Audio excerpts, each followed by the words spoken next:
E sucedeu que cheios que foram os vasos, disse a seu filho: traz-me ainda um vaso.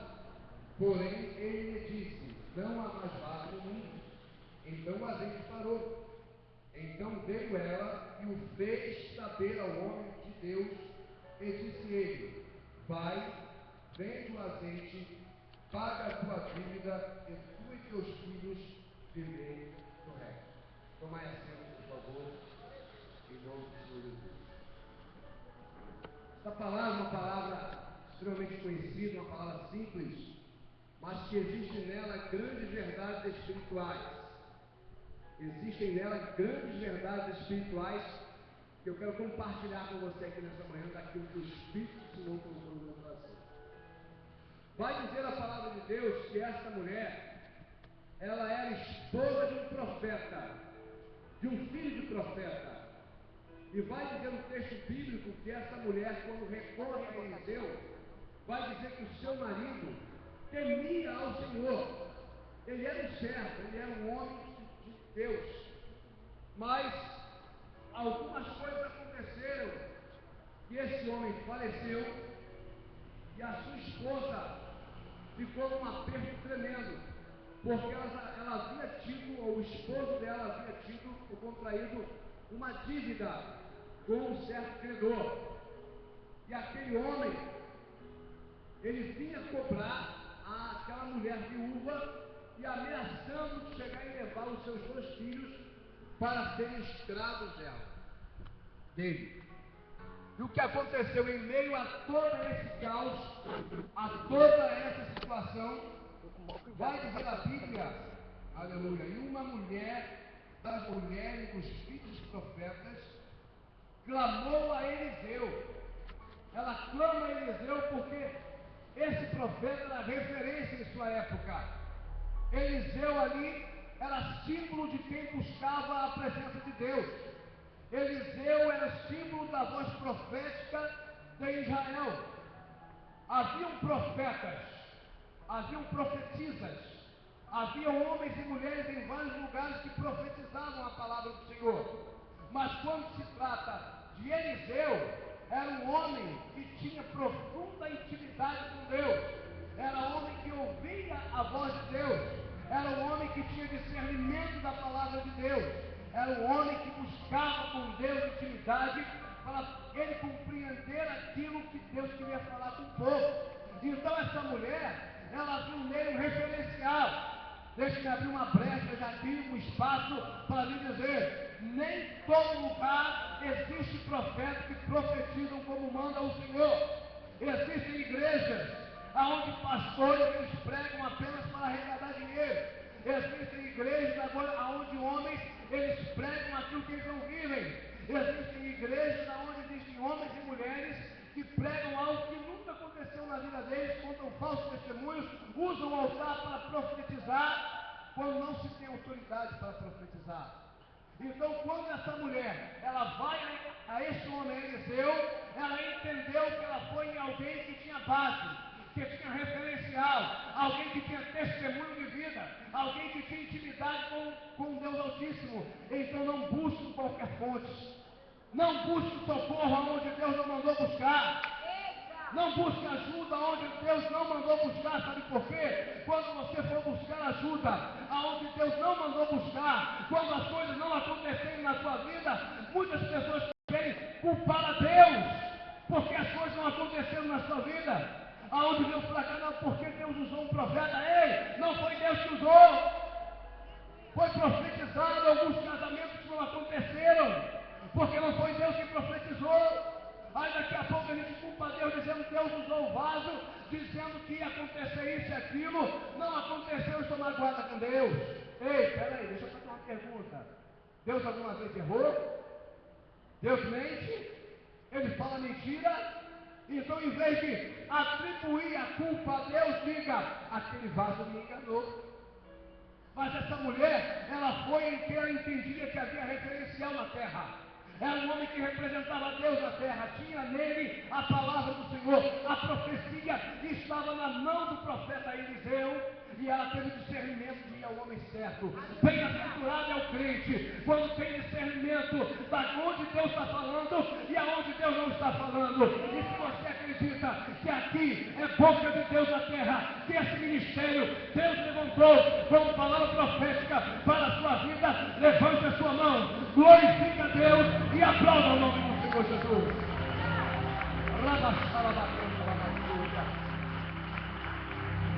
Quando chegaram aqui, porque ouviram falar da história da pastora Flor de Lis, ouviram falar da história do pastor Anderson do Carmo, dizendo: essa mulher é mulher de Deus, esse homem é homem de Deus, é Jonathan.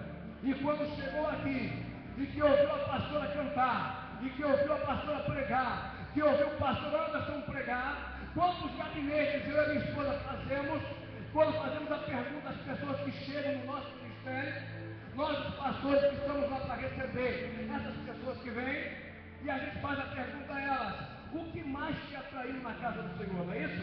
E essas pessoas dizem: olha, pastor, eu amei o louvor, mas o que me atraiu mesmo foi a palavra pregada pelo pastor Anderson do Carmo. Quantos concordam com isso aqui? Deus levantou profeta, e bem-aventurado aqueles que Deus deu discernimento para entender que aqui é um lugar de cura, é um lugar de levantar, é um lugar de erguer aquele que está necessitado, porque a porta do milagre, ela está aberta aqui nesse lugar. Eu não estou dizendo que Deus fala apenas pelo Ministério Flor de Lis, não. Existem centenas e centenas de igrejas abençoadas, aonde Deus levanta profetas que são bocas de Deus na terra também. Mas o que eu quero alertar é: cuidado aonde você vai, cuidado na fonte que você vai beber, cuidado a quem você vai pedir conselhos, cuidado a quem você vai abrir o seu coração para dizer a sua vida. Porque existem pessoas que vão te orientar como Deus quer que sejam orientados, mas existem pessoas que vão te orientar para o caminho do erro, para o caminho do engano, e aquilo vai te decepcionar e você vai se entristecer. Mas quando olhamos para a história dessa mulher, que ela resolve buscar a Deus, ela resolve buscar alguém que é referencial, ela confessa, ela narra a história. Ei, Deus sabe aquilo que você precisa, mas Deus quer que você verbalize, porque a minha Bíblia diz que pelo poder da palavra os mundos foram criados, ou seja, tudo que existe foi feito pela palavra de Deus. Então, se você precisa de algo, não diga assim: ah, Deus sabe o que eu preciso. É claro que Ele sabe o que você precisa, mas Ele quer que você abra a sua boca para dizer: Senhor, eu estou precisando de uma vitória nessa área, eu estou precisando de um recurso nessa situação. Eu fiz, Senhor amado, um curso e não fui chamado, eu me especializei em alguma área, mas a porta ainda não se abriu, e eu tenho a certeza, Pai, que eu não fiz esse curso em vão. Se eu fiz esse curso, é porque o Senhor quer me usar em alguma área. Então, Deus, abre as portas em nome de Jesus. A esposa falou: eu não aguento mais esse marido, Senhor. A vontade que dá de mandar embora, mas, Senhor, eu sei que Tu é Deus que restaura. Então ouve a minha oração. Apesar de eu estar com vontade até de mandar ele embora, mas eu sei que quem fez o casamento foi o Senhor. Então eu creio que Tu pode restaurar, Senhor. Verbalize, fale para Deus, porque Ele vai ouvir a tua oração, e no tempo determinado Ele vai resolver abrir as portas, e você vai cantar o hino da vitória, e você vai dar o culto em ação de graças, entendendo que Deus Ele te ouviu. Boa coisa é quando a gente entende que Deus ouve. Aleluia. E vai dizer aqui que o profeta disse para ela vai dizer ainda: meu marido, teu servo, morreu, e tu sabes que o teu servo temia o Senhor, e veio o credor a levar-me os meus 2 filhos para serem servos. E Eliseu lhe disse: que te hei de fazer? Declara-me o que é que tens em casa. E ela disse: tua serva não tem nada em casa, senão uma botija de azeite. Depois de ela narrar toda a história, Eliseu calmamente chega para ela e pergunta: o que é que tu tens em casa? Talvez a princípio ela não tenha juntado as coisas. Eu contei a minha história, eu contei a minha vida para esse homem de Deus. Ele me pergunta: o que é que eu tenho em casa? Eu já falei que eu não tenho coisa nenhuma.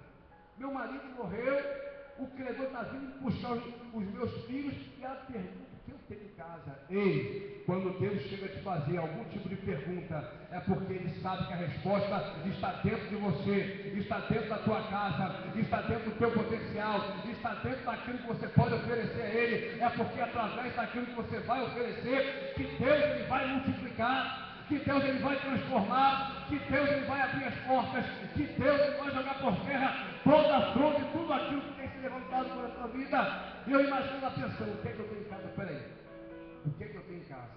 Eu não tenho isso, eu não tenho aquilo, não tenho aquilo outro. Olha, pastor, eu tenho isso aqui. Uma botija com um pouquinho de azeite. Mas ela imaginando, eu imagino ela imaginando. Mas o que é isso para aquilo que eu quero e eu preciso? Humanamente falando, não era coisa nenhuma. Aí Eliseu libera uma palavra. Olha, mulher, chama os teus filhos, pede vasilhas emprestadas, não poucas, entra no teu aposento, fecha a tua porta e enchei os vasos. Algumas coisas interessantes nós temos aqui nesse texto. Vai dizer a Bíblia que ela devia pedir vasilhas emprestadas, não poucos. Deixa eu fazer uma pergunta para vocês. Como anda o seu relacionamento com os seus vizinhos? Como anda o seu relacionamento com aqueles que moram perto de você? Você é aquele tipo de crente que dá um bom dia para o espírita, para o católico, para o ateu? Ou você é aquele tipo de crente que quando você vê um espírita vestido de branco do lado, você atravessa a calçada do Cruz Credo? Não é assim. Como anda o seu relacionamento com aqueles que estão próximos de você? Através do relacionamento que ela tinha com os vizinhos, ia depender a quantidade de vasilhas que ela conseguiu emprestar. Não é você ser amigo do vizinho, porque quem se faz amigo do mundo constitui-se inimigo de Deus. Relacionamento até para convidar para vir à igreja. Qual o testemunho que o teu vizinho tem de você? O que o teu vizinho ele pode falar a teu respeito? Será que ele escuta as panelas voando dentro de casa? Será que ele escuta a gente xingando palavrão? Será que ele escuta gritaria dentro do lar? Você também é assim? Você não presta? Tu chegou em casa de madrugada e não falou nada? E o vizinho na parede lá. É triste. Qual a autoridade que você vai ter para convidar? Amado, bom dia, boa tarde, boa noite. Eu estou te convidando para essa igreja.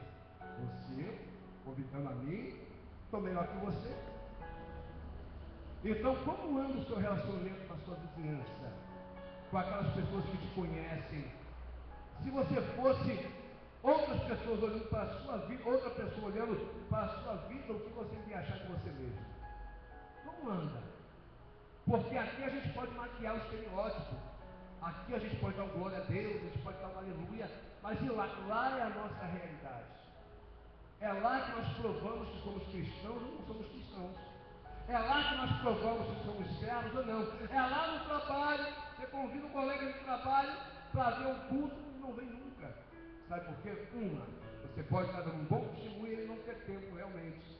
E outra, pelo teu mau testemunho, ele não vai vir nunca porque ele não tem você por frente. Então isso vai depender. Então quando ele ordena para que ele peça vasilhas, não poucas, mas peça muitas vasilhas, entre no seu quarto, no seu aposento.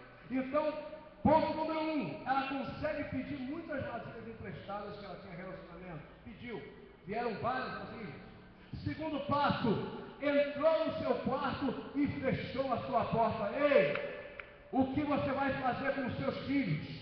Aquilo que Deus te revelou no secreto, não divulgue para ninguém lá fora, porque existem coisas que Deus ele vai manifestar na sua vida, e se você falar agora, vai ter gente que vai querer roubar a tua bênção. O diabo ele vai querer divulgar. Irmão, eu estou indo fazer uma entrevista agora. Quando é alguém para interceder é uma coisa, mas tem gente que tem espírito ruim, vai dizer, não vai conseguir. Eu vou fazer um pedido, mas não vai conseguir esse trabalho. Então, irmãos, há coisas que Deus vai te revelar para você ficar no secreto, para você ficar no oculto, porque Deus, Ele trabalha no secreto também. aquelas pessoas que estavam vendo aquela mulher naquela situação caótica, uma mulher esposa de profeta que já era viúva e estava vivendo naquela situação caótica, ela agora estava trabalhando segundo a liberação da palavra do profeta e ela resolveu obedecer, ela resolveu cumprir e estava trabalhando. Os vizinhos não estavam vendo nada que estava acontecendo, a parentela não sabia o que estava acontecendo, mas algo já estava começando a desencadear na vida daquela mulher. E já quero liberar uma palavra aqui nessa manhã. Deus já começou a desencadear algo de especial na tua vida, algo de extraordinário que Ele quer fazer. Satanás não vai impedir, os demônios não vão impedir, o inferno não vai impedir. Simplesmente tenha sabedoria para lidar com aquilo que Deus colocou nas suas mãos. Aí daqui a pouco eu imagino a cena, quarto fechado. Existem vitórias só com o quarto fechado. Quando orares, entra no teu aposento, fecha a tua porta e ora em secreto. E o teu pai que te vê em secreto te recompensará. Aleluia. Eu imagino ela conversando com o filho: filho, me traz um vaso. Eu não sei como é que vai ser esse mistério aqui, mas se o profeta mandou, é porque algo vai acontecer. Aí tem alguns que vão dizer o seguinte: o pastor deve estar maluco. Eu não vou fazer isso não, Natal. É doido esse pastor. Como é que eu vou fazer um negócio desse? Não tem lógica, não dá. Está vendo aqui, ó? Tem um tiquinho, tem 2 dedos de azeite aqui e o balde tem 2 palmos. Não está humanamente falando, não dá. E tem gente que usa a lógica humana para tentar compreender os mistérios de Deus. E não é na minha lógica, não é na tua lógica. Não importa se você não tem um curso superior, não importa se aquela empresa que está abrindo a porta é só para quem é graduado. Ei, quando Deus resolve abrir a porta e Ele quiser te colocar lá dentro, Ele vai te colocar e está acabado em nome de Jesus. Não importa se você tem ensino médio, se o emprego exige que você tenha ensino médio, mas você tem só fundamental. Ei, peraí, tinha que ter estudado sim, não estudou, mas o milagre está vindo por aí. Você sofre hoje consequências, mas quando Deus resolve agir, não tem impedimento. E ali, eu imagino ainda, deixa eu voltar um bocadinho aqui, que o mistério está bom. Jesus era um homem que ofertava na casa do Senhor. E um dia, alguns fariseus, eles chegaram até Pedro e disseram o seguinte: Pedro, me diz uma coisa. Pois não, o seu mestre, ele oferta para o templo? E Pedro: sim, ele oferta. Aqueles homens estavam saindo da casa de Pedro e Jesus ele vinha chegando. E antes que Pedro falasse qualquer palavra, Jesus ele disse: Pedro, deixa eu te fazer uma pergunta. Pois não, mestre? De quem os homens cobram impostos? Dos filhos ou dos estrangeiros? Estrangeiros. Lógico, os filhos eles estão livres, não é verdade? É verdade. Mas para que nós não escandalizemos ele, você vai fazer o seguinte: pega o anzol, vai até o mar, o primeiro peixe que você apanhar, abre a sua boca e você vai achar um estáter, que é a oferta do imposto. Você oferta por ti e por mim também. Eu imagino Pedro como Ronald aqui, né? Bem incrédulo. Jesus, o senhor está de brincadeira. Quantos peixes há no mar, existem no mar? Bilhões e bilhões e bilhões de peixes. Se eu apanhasse o pulsar, a rede ou a tarrafa ainda, vinha centenas de peixes. Poderia ser que haja a possibilidade de um daqueles peixes ter alguma coisa na boca. Eu vou pescar um e naquele um vai ter moeda. Aí o que mais me encanta, sabe o que é? É que Pedro, ele não questionou. Pedro simplesmente, ele para dar uma ajuda a Jesus, olha aí o mistério, para dar uma ajuda a Jesus, ele poderia apanhar a rede. Ei, Deus não quer a minha ajuda e a tua, ele quer a minha tua obediência. E quando ele resolve apanhar apenas a vara, o molinete, e vai para a praia, eu imagino Pedro pegando a isca, colocando ali, lançar, daqui a pouco espera um bocadinho, balança o anzol, ele puxa, vem o peixe, quando abre a boca do peixe, estava lá a moeda, o estáter. Pedro pagou o seu imposto de Jesus. Então, por mais absurda que seja a ordem que Jesus ele dê na sua vida, obedece, porque é por aí que Deus vai dar a tua vitória. Obedece. Ei, o que é que de absurdo que Deus lhe mandou fazer? Ele te mandou fazer uma campanha? Faça. Ele mandou jejuar? Jejue. Ele mandou se consagrar? Consagre. Ele mandou subir monte, suba. Mas pastor, o que tem no monte? Ei, se Deus mandou, meu filho, não interessa. Sobe no monte, pelo amor de Deus. Se é para acordar 3 horas, pastor, Deus não ouve a oração 8 horas da noite. Ouve, mas se Deus mandou tu levantar 3 horas da manhã, pelo amor de Deus, levanta 3 horas da manhã e vai orar.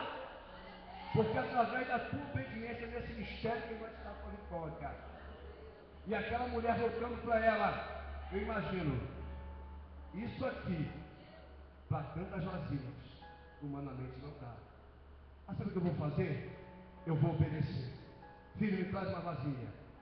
E a primeira vasilha foi enchendo, transbordou. E da outra vasilha, enchendo, transbordou. A outra vasilha, enchendo, transbordou. Pegou 5 vasilhas, 6 vasilhas, 10 vasilhas, 20 vasilhas. O rabatão, calabás. Existem vasos que precisam ser cheios aqui. Seja cheio de Deus aqui nessa manhã. Seja cheio, receba o renovo de Deus aqui nessa manhã. Aquele que não falava em línguas, não fala em línguas há muito tempo. Deus quer te renovar hoje. É hoje pela manhã, em nome de Jesus. E vai encher os vasos, e vai encher as vasilhas, e vai enchendo. E daqui a pouco a mãe, filho, traz mais um vaso aí. E o filho diz, mãe, já cessaram todos os vasos. E o azeite então estancou, aleluia. Deus é Deus de perfeição. Deus é imutável. Deus é Deus de milagre. Ei, o milagre que você precisa que seja feito na tua vida, Deus vai fazer. Simplesmente não questione.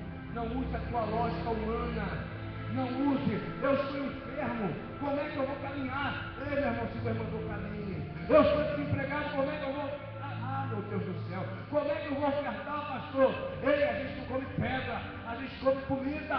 Então, se Deus te deu, se você não pode ofertar em dinheiro, traga meio quilo de arroz, meio quilo de feijão. Senhor, eu não tenho dinheiro, mas isso aqui é uma oferta que eu trago na casa do Senhor. Deus te vai receber uma oferta de cheiro suave e agradável às narinas dele. Então, simplesmente, como Deus fez um milagre na vida daquela mulher, Deus vai fazer milagre na tua vida também. E outra coisa, depois dela ter recebido a vitória, aqui tem um mistério. Ela vai saber ao homem de Deus. Ela vai até o profeta e diz, já enchi todas as vasilhas. E o profeta liberou uma palavra dizendo, vai, paga a tua dívida e vivei do resto, tu e teus filhos. Ei, traga notícia para aquele que liberou uma palavra profética na tua vida. Sabe por quê? Muitas vezes o vaso que liberou a palavra, ele está passando num vento, ele está passando no vale, ele está passando em uma tribulação, que há algum tempo que Deus ele não fala com ele, não é porque ele está no erro do pecado, não, é porque Deus está próprio profeta também. E quando você traz uma palavra abençoadora dizendo, profeta, tudo aquilo que o Senhor liberou de promessa e profecia na minha vida, Deus acabou de cumprir. E o profeta, ele vai levantar a mão e dizer, Senhor, muito obrigado porque o Senhor é na minha vida. Foi o Senhor que me libertou para liberar uma palavra profética. Sabe por quê, queridos? Existem muitos profetas que pregam nesse altar, que vêm aqui e que muitas pessoas acham que eles estão vivendo uma vida boa. Quantos profetas sobem naquele ministério para profetizar e estão enfermos, estão doentes, estão endividados, estão passando vale, estão passando na prova, estão passando vento, mas quando ele libera uma palavra e você recebe aquilo, e quando aquilo cumpre-se na tua vida, muitos não têm a coragem de voltar ao profeta e dizer, profeta, aquela palavra que o Senhor liberou se cumpriu na minha vida. Ei, procure o profeta, porque nisso a vitória também, e vivei do resto, tu e teus filhos. Deus nunca quis que os seus filhos vivessem em aperto e miséria. Ele sempre quis dar o melhor, mas por conta de provas, por conta de lutas. Mas há um limite para todas as coisas da nossa prova. Há um limite para todas as coisas daquilo que nós estamos passando. Há um tempo de Deus na nossa vida que Deus ele vai bradar, ele vai dizer, basta, é tempo de cantar o hino da vitória. Basta, porque o tempo de cantar chegou. Quando recebe essa palavra aqui, fica de pé comigo nessa hora, que eu quero interceder pela tua vida e dizer para alguns aqui nessa manhã: o tempo de cantar chegou. Mas pastor, eu não estou vendo nada. Não é para ver não, irmão, é para receber pela fé. Aleluia! Você só vai dar glória se você vier na tua frente. Dá glória agora, porque agora Deus está liberando uma palavra profética na tua vida para te honrar e para te abençoar. Aleluia! Deixa eu orar por você nessa manhã. Bendito Deus. Oh, Pai querido, Pai amoroso, diante da tua presença, liberei agora uma palavra, Senhor amado, segundo o teu Espírito colocou no meu coração, meu Pai. Ah, Pai, como ora assim, eu não sei se foi uma palavra que a tua igreja queria ouvir, mas com certeza uma palavra que a igreja precisava ouvir nesta manhã, Senhor. Estende as tuas mãos, abençoa os meus irmãos.